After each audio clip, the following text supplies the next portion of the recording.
And Linda Mnisi's put together, I think, a really important timeline of how we got to this moment. Linda, it is a moment we're going to be unpacking, uncovering, talking about in the years to come, how this GNU actually came about and all of the events that transpired after May 29. Good morning. Good morning indeed, Iman, and the opening of Parliament is upon us. This comes after a long journey with twists and turns. So here's a snapshot of how we got here.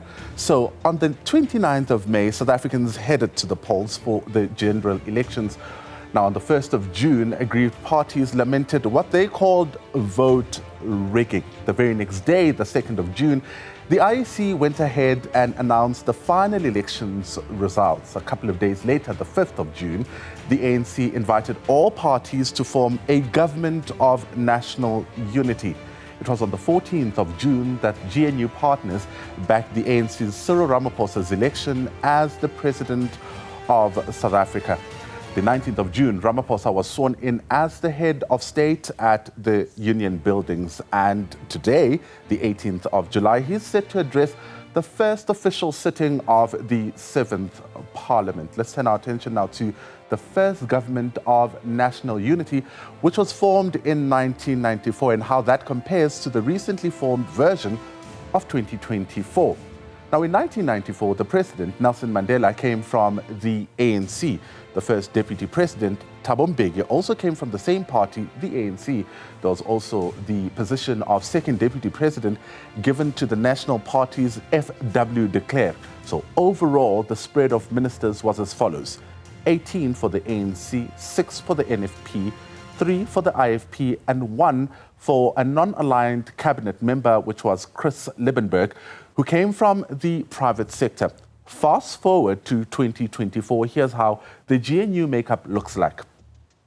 The president, Cyril Ramaphosa, comes from the ANC, and his deputy, Paul Mashatile, also comes from the very same party, the ANC.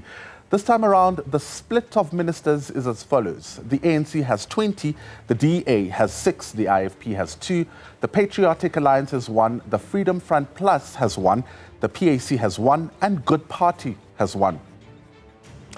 While the composition of the 1994 and 2024 GNU cabinets may look similar, the reasons for their formation obviously are quite unique to one's circumstances. In 1994, the GNU was based on Clause 88, Iman, and which is of the interim constitution. The main focus was inclusivity during the transition to democracy.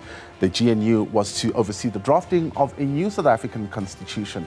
Now, in 2024, the reasons are different from when the concept was first tried out. In the May elections, in fact, no party got a clear majority to govern on its own. Secondly, there's a constitutional requirement to form a government within 14 days. Thirdly, if no government is formed within this period, a fresh election is called within 90 days. So that's how we got to the opening of the 7th Parliament. Stay tuned to Newzroom Afrika for more news and analysis.